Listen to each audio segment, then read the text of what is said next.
Hi, today we are going to talk about a wide set of applications that can be developed using the different techniques available in software engineering. Software engineering is that systematic approach to software production, which takes care of or which includes crucial issues like cost, schedule, requirements like reliability, dependability, and various other needs of the software developer as well as the customer. There is no universal software engineering technique that can be applicable as it is to all applications developed by all companies.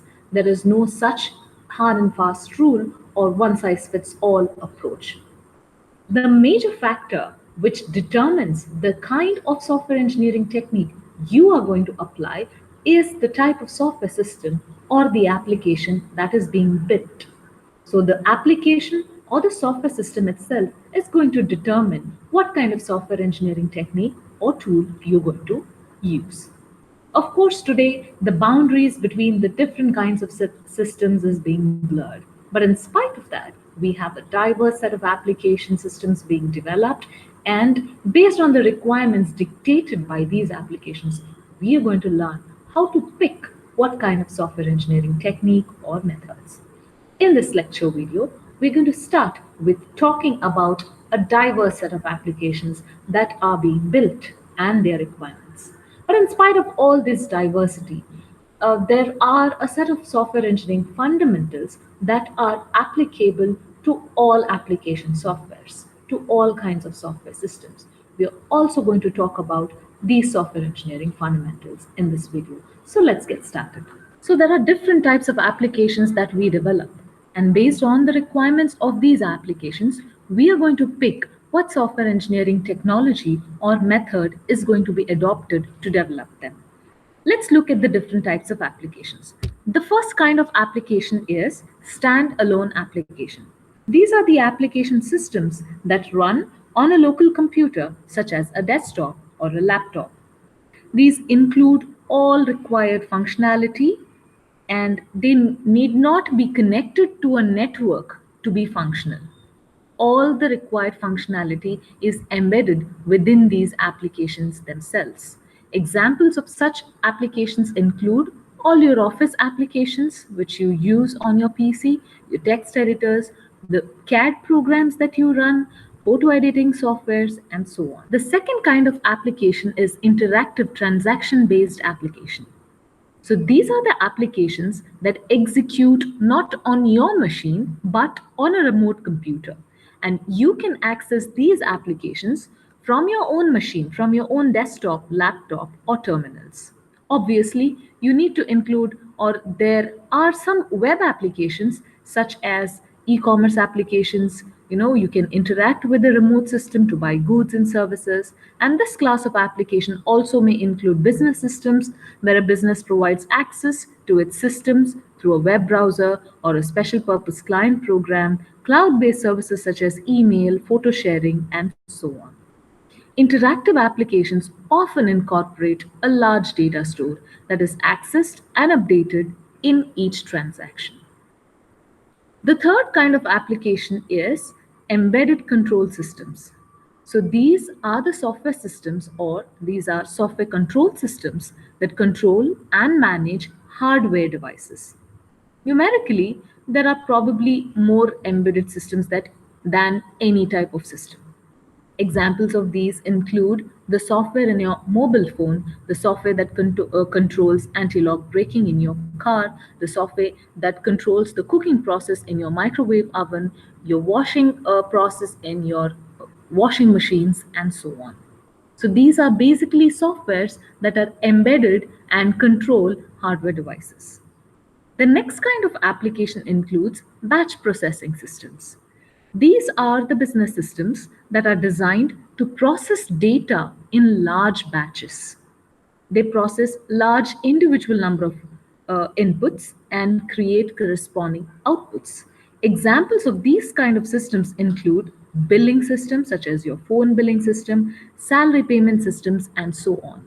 So these kind of tasks like generating bills, generating salaries are common to so many employees or so many customers within the organization. So there is no point in doing this individually. So such kind of systems depend on batch processing softwares where a large number of input is given, say 1,000 employees or 100 employees. The data of 100 employees is given to the system, and the batch processing system processes the entire batch at once rather than doing it individually for each of the employees or customers.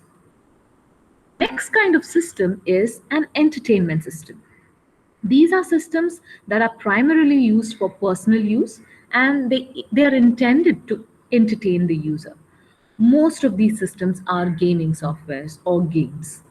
So the quality of user interaction offered by these kind of softwares is the most important characteristic in the entertainment system. The quality of any entertainment system, such as a game, is almost always defined by the kind of interactivity that gaming software provides to its user. The next kind of application is systems for modeling and simulation. These are the kinds of systems that are developed by scientists and engineers to model physical processes or situations, which will include many separate interacting objects. So why do we need modeling and simulations?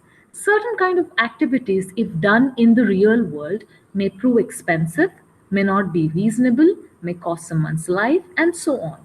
So, if you have to, for example, train a pilot to fly an aircraft, so there are modeling systems which can make the environment in such a way like the pilot is training or flying an actual airplane.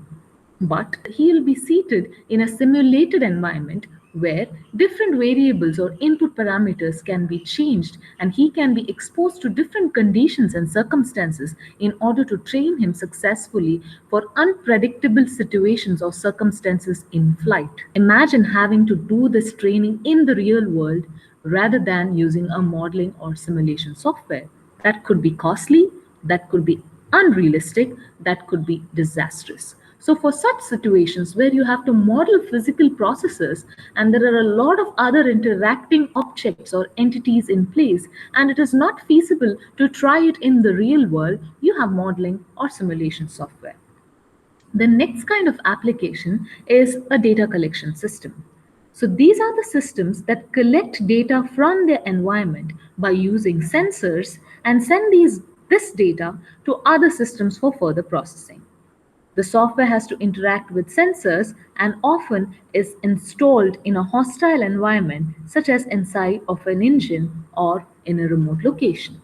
If you look at your car, there are so many sensors reading different kinds of data, collecting data, collecting data on various parameters, and instructing the driver about anything that is inadequate, anything that needs maintenance, anything that may pose a danger. So these kinds of softwares which are able to read data from the sensor and pass it to another system for further processing are called as data collection software systems. The last kind of application system is a system of systems. These are systems that are composed of a number of other software systems. Some of these may be generic software products, such as your Excel and spreadsheet. You can see within the Excel program, there are a lot of other basic operations that are provided to you, and advanced calculations and other kinds of plotting, charting operations. They themselves may be small softwares which are embedded into the bigger Excel software. Such kind of a software system is called as a system of systems. Of course, boundaries between these different applications or systems is being blurred today. If you develop a game for a mobile or a cellular phone, you may have to take into account the same constraints such as power, hardware interaction as the developers of the phone software itself, because you're developing an application for a phone. For a web-based system, an approach based on iterative development and delivery may be appropriate, with the system being composed of reusable components. System of systems, where detailed specification of the system's interactions have to be specified in advance so that each system can be separately developed. If you go back to the Excel example, you can see that there are different individual modules. So these individual modules can be developed independently and then integrated into the Excel software in case of, an example of system of systems. Let's take an example of an embedded control system. In an automobile, for example, it's a safety critical application software. And the embedded control system software is burnt into the RAM when your vehicle and it's installed in your vehicle itself. It is therefore extremely expensive for it to change. So embedded control system software has to be completely bug free, has to be completely verified, because if there are any changes or if there are faults or bugs in such an embedded control system software, imagine they're being installed in every vehicle that is going to be produced or manufactured by a company, then the company will have to call back each of those vehicles, reinstall or update or solve those bugs which are, in the existing software. So any changes made to embedded control system software is going to prove really costly, and it may cause a lot of damage to life and property. So embedded control system softwares are usually safety critical or mission critical software systems. This is about the type of software applications. Let's now look at the software engineering fundamentals that apply to all kinds of applications or software systems being developed. Let's take the first one. Any application system or software system should be developed using a managed and understood development process. The organization developing the software should plan the development process and have a clear idea of what will be produced and when will the entire project be completed.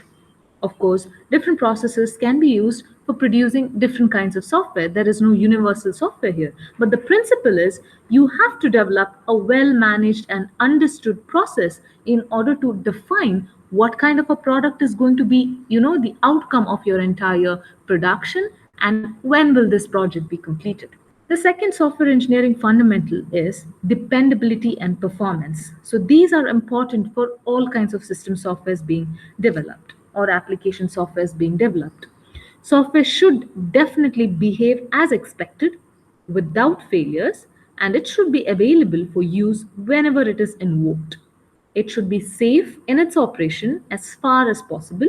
It should be secure against any external attacks, and the system should perform efficiently and should not make wasteful use of any precious resources like CPU cycles, memory, and so on.